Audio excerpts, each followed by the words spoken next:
मुख्यमंत्री आणि शिवसेना प्रमुख उद्धव ठाकरे यांनी त्यांच्या दसरा मेळाव्यामध्ये हिंदुत्वाच्या संदर्भातला एक वादाचा मुद्दा उपस्थित केला. नवं हिंदुत्व, जुनं हिंदुत्व, आमचं हिंदुत्व कसं आहे किंवा शेंडी जाणवायचं आमचं हिंदुत्व कसं नाही, आणि जे काही हिंदुत्व आहे ते घरात बाहेर पडल्याच्या नंतर राष्ट्र म्हणजेच हिंदुत्व, असं एक गोलमोल व्याख्या त्यांनी करायचा प्रयत्न केला. म्हणजे त्यांची जी तारेवरची कसरत चालू होती सगळं सांभाळून घ्यायची, आणि ते कमी पडलं म्हणून की काय की बरोबर त्याला उत्तर देताना हिंदुत्वाच्या संदर्भातली जी पोकळी शिवसेनेने निर्माण केली आहे ती भरून घ्यायची नेमकी संधी राज ठाकरेंना मिळाली. आणि त्यांनी प्रत्यक्ष दादरला शिवसेना भवनांच्या समोरच गर्व से कहो हम हिंदू आहे असं एक पोस्टर लावलं. अयोध्येतल्या काही संत महंतांची त्यांनी प्रत्यक्ष मुंबईमध्ये भेट घेतली, त्याची बातम्या कशा जास्त प्रमाणामध्ये येतील असाही प्रयत्न केला. आणि आता राज ठाकरे अयोध्येला भेट देणार आहे. मुद्दा असा उपस्थित होतो की जेव्हा हे इतरांनी अशा व्याख्या करणं बोलणं आपण समजू शकतो, पण जे बाळासाहेब ठाकरे ज्यांनी अतिशय स्पष्टपणे कुठलीही संदिग्धता न ठेवता राम मंदिरच्या प्रश्नावरती आणि हिंदुत्वाच्या प्रश्नावरती अतिशय कडक अशी भूमिका घेतली होती. आपल्या पक्षाचा ध्वजसुद्धा भगवा ध्वज ठेवला होता. शिवाजी महाराजांची प्रतिमा कायमस्वरूपी त्यांच्या मंचावरती असायची. शिवसेना नावापासून बघा, आणि त्याच्यामध्ये शिवाजी कसे सेक्युलर होते वगैरे असला भंपकपणा बाळासाहेबांनी कधीही केलेला नव्हता. आणि त्यांच्या ह्या कडक भूमिकेमुळेच म्हणजे औरंगाबादच्या मनपाचं तर अतिशय चांगलं उदाहरण आहे की सगळ्यात पहिल्यांदा जेव्हा इथे मनपाची निवडणूक झाली 87ला, त्याच्या 2-1 वर्ष आधी या ठिकाणी जी लोकसभेची आणि विधानसभेची निवडणूक झाली होती 84 आणि 85ला, जेव्हा त्याच्यामध्ये शिवसेना नव्हती आणि शरद पवारांनी सगळ्या भारतभर इंदिरा गांधीच्या हत्येनंतर सहानुभूतीची उसळलेली लाट असताना सुद्धा औरंगाबादमधून काँग्रेस तेव्हाचे त्यांची समाजवादी काँग्रेसचा खासदार साहेबराव पाटील डोणगावकर निवडून आणले होते. त्याचं कारण असं होतं की समोर मुस्लिम उमेदवार अब्दुल अजीम सारखे माजी मंत्री अब्दुल अजीम यांना दिलं होतं काँग्रेसने, आणि तेव्हा हिंदू विरुद्ध मुसलमान अशी एक फूट पाडून त्याचा फायदा घेण्याचा रस्ता शरद पवारांनी खुला करून दिला होता या औरंगाबादमध्ये. त्याच्यानंतर पुढच्याच निवडणुकीमध्ये त्याला काउंटर करायला म्हणून अमानुल्लाह मोतीवाला ह्या मुस्लिम उमेदवाराला समाजवादी पक्षानं तिकीट दिलं, काँग्रेसने दलिताला दिलं होतं. या दोघांच्या ह्याच्यामध्ये अतिशय थोड्या फरकाने अमानुल्लाह मोतीवाला निवडून आले होते. त्याच्यातून हा रस्ता औरंगाबादला तरी संभाजीनगर ज्याच्यानंतर मग शिवसेनेने नामकरण केलं, त्या ठिकाणी हिंदू विरुद्ध अशी फूट पडायचं आणि अतिशय कडक भूमिका घेत बाळासाहेबांचं ते गाजलेलं भाषण मराठवाडा सांस्कृतिक मंडळाच्या मैदानावर, तर नंतर मनपाच्या त्यानंतर सातत्यानं गेले 25, 30, 35 वर्ष जवळपास या औरंगाबाद शहरात आणि परिसरावरती शिवसेनेचं राजकीय वर्चस्व राहिलं होतं त्या हिंदुत्वामुळे.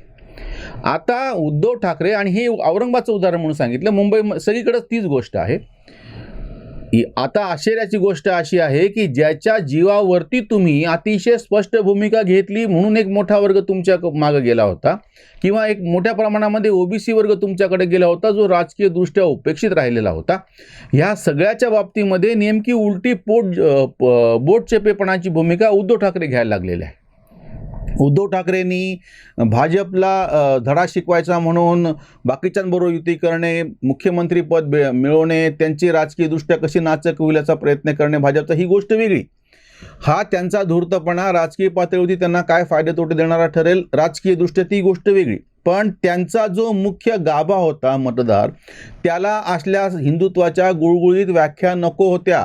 अतिशय स्पष्टपणे ठामठोकपणे आणि बाबरी मस्जिद पाडणारा शिवसैनिक असेल तर मला त्याचा अभिमान आहे की हो आम्ही ती पाडली असं म्हणणाऱ्या बाळासाहेब ठाकरेंची शिवसेना, आणि आता हे बोट चेपेपणा घेतात, इथे अडचणीची गोष्ट निर्माण होते.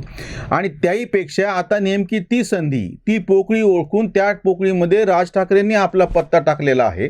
त्याचा त्यांना कितपत फायदा होतो किंवा काय होईल ती पुढची गोष्ट. आणि मुंबई महानगरपालिकेच्या निवडणुका तोंडावरती आहेत. आता मुद्दा असा उपस्थित होतो की ही अशी भंपक भूमिका घ्यायचं उद्धव ठाकरेंचं कारण काय.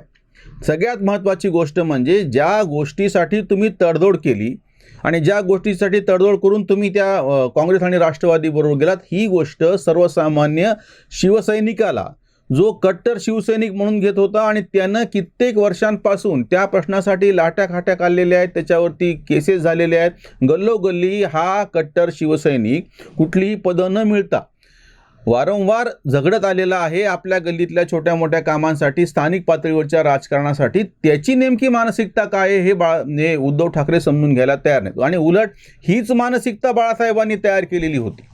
ती काही आपणून झालेली नव्हती. हे सगळ्या महाराष्ट्रामध्ये शिवसेनेला मिळालेल्या राजकीय यशामध्ये बाळासाहेबांच्या राजकीय काय चातुर्यापेक्षाही त्यांनी जो हिंदुत्वाचा मुद्दा स्वच्छपणे ठामठोकपणे मांडलेला होता आणि ज्या ज्या मराठा घराण्यांचं वर्चस्व महाराष्ट्राच्या राजकारणावरती होतं ते झुगारून देऊन इतर मागासवर्गीय बाकी समाजातले घटक ज्यांना कुठलीही राजकीय परंपरा नाही, ज्यांना कुठली घराण्याची काही परंपरा नाही, अशा सर्वसामान्य शिवसैनिकांना तिकीट दिले आणि पदं देऊन दाखवले.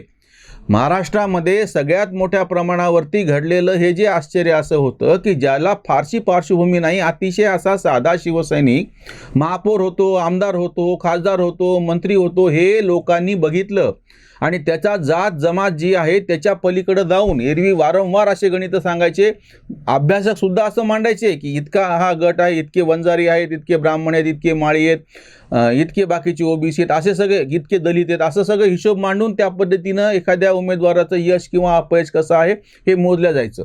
किंवा एखाद्या पक्षाची संघटना करत असताना या जातीचे किती, त्या जातीचे किती, मंत्रिमंडळात त्याला स्थान किती, हे सगळं अतिशय काय म्हणता येईल वेगळ्या अर्थाने त्याला विकृतीच म्हणावी लागेल असं आपण पाहत होतो. पण बाळासाहेब ठाकरेंवरती टीका करणारे सुद्धा हे मंजूर करतात की ठाकरेंनी पहिल्यांदा ही सगळी गणितं मोडून दाखवली. मुसलमानांचं लांगुल चालन करून ज्या पद्धतीनं काँग्रेसनं राजकारण केलं होतं त्याला ठामठोकपणे उत्तर देऊन त्यांच्याशिवाय आपण स्वच्छपणे आणि दलितांमधले सुद्धा पूर्वाश्रमीचे महार आताचे नवबौद्ध, खरं तर त्या नवबौद्ध शब्दावरूनच उद्धव ठाकरेंना नव हिंदू असा शब्द सुचला. हे विचित्रपणा आहे. नव हिंदू नावाचा प्रकार असू शकत नाही. नवा मुसलमान कारण की धर्मांतर करून कोणी मुसलमान झालेला, नवा ख्रिश्चन असू शकतो कारण की तुम्ही धर्म बदलून ख्रिश्चन होऊ शकता. नवा मुसलमान, नवा हिंदू कसा असू शकेल? कारण की कुणालाही नव्यानं हिंदू होता येत नाही. जो हिंदू म्हणून जन्मला तो हिंदू, संपला विषय. पण हे उद्धव ठाकरेंच्या काही डोक्यात येते काही कारण नाही. त्यांच्या ज्या बोलण्यामधली जी असंबद्धता आहे किंवा भाषण जे एका वाक्याचं दुसऱ्या वाक्याशी काही संबंध नाही आपल्याला दिसतं, त्याच्यातून त्यांनी फुकट हा हिंदुत्वाचा मुद्दा नव हिंदुत्वाच्या नावानं समोर आणला. त्याच्यातून दोन्ही गोष्टी घडल्या. राज ठाकरे सारख्यांना त्याच्यातून फायदा घ्यायची संधी निर्माण झाली आणि तो त्या पद्धतीने त्याचा काय उपयोग करतील ती वेगळी गोष्ट. पण सर्वसामान्य जो गावोगावी पसरलेला असा जो त्यांचा मतदार होता त्याला एक धक्का असा पोहोचला की ज्याच्या जीवावरती आजपर्यंत आम्ही ज्या शिवसेनेला साथ देत होतो, आज नेमकं तोच मुद्दा म्हणजे ज्याच्या आधारावरती आपण उभं होतो तोच आधार काढून घ्यावा अशी भावना सर्वसामान्य हिंदुत्ववादी मतदार जो शिवसेनेचा होता, भाजपचा जो काय मतदार आहे, भाजपने ज्या पद्धतीने हिंदुत्वाचं कार्ड खेळलं आणि त्या पद्धतीने ते काम करतायत, त्यांनी त्याचे पुरावे प्रत्यक्ष राम मंदिरचा निकाल असो आणि राम मंदिरचं निर्माण असून त्याला दिलेला लोकांनी 2.5-3 हजार कोटीचा निधी असो स्वयंस्फूर्तपणे किंवा 370 हटवणे असो, ट्रिपल तलाक असो, आपल्या मतदाराला जे पाहिजे आहे त्या पद्धतीनं आपण काम करतो आहोत असा स्वच्छ संदेश केंद्रापासून राज्यापर्यंत गल्लीपर्यंत भाजपने त्याच्या पातळीवरती दिला. टीका करणाऱ्यांनी आधी टीकाच करत होते, त्याच्याबद्दल बोलायची काही गरज नाही. शिवसेनेची अडचण अशी निर्माण झालेली आहे की तुम्ही तुमच्या मतदारासाठी म्हणून ज्या गोष्टी कबूल करत होता, ज्या गोष्टीच्या आधारावरती तुमचं सगळं पक्ष संघटन उभं होतं, नेमका तोच आधार तुम्ही काढून घेतला. दुसरा त्यांच्या बोलण्यामधला खोटारडेपणा असा की मी बाळासाहेबांना वचन दिले की शिवसेनेचा मुख्यमंत्री, शिवसैनिकाला मुख्यमंत्री करून दाखवेल, पण मी स्वतः मुख्यमंत्री होईल असा नव्हता तो विषय. आज जी नंतर देवेंद्र फडणवीसनी टीका केली आणि त्याला उत्तर देणं शक्य झालं नाही सामनातून सुद्धा संजय राऊतला म्हणजे दुसरीकडे त्यांनी तो विषय नेला. जर तुम्हाला इतकं जर आस्था होती तर तुम्ही दुसरा शिवसैनिक कोणीही मुख्यमंत्री करून दाखवायचं होतं की जे बाळासाहेबांनी करून दाखवलेलं होतं. तिसरी गोष्ट म्हणजे शिवसेना ही वंश परंपरागत किंवा अशी चालणारी नाही, हे जे बाळासाहेबांनी आधीपासून मांडलं होतं. तुम्ही सगळ्यात पहिले मुलाला निवडून आणलं, मंत्री केलं. म्हणजे ज्या गोष्टी बाळासाहेबांनी उभं करण्यासाठी शिवसेनेसाठी कष्ट घेतले त्यासाठी लोक गोळा झाले, त्यांचे विरोधक पण त्यांच्यातलं ही जी ताकद आहे ती मान्य करतात. जसं इंदिरा गांधींच्या बाबतीमध्ये राष्ट्रीय पातळीवरती होतं. हे लक्षात न घेता म्हणजे नेतृत्वाचा कस कुठं लागतो, अडचणीच्या प्रसंगातच नेतृत्वाचा कस लागतो.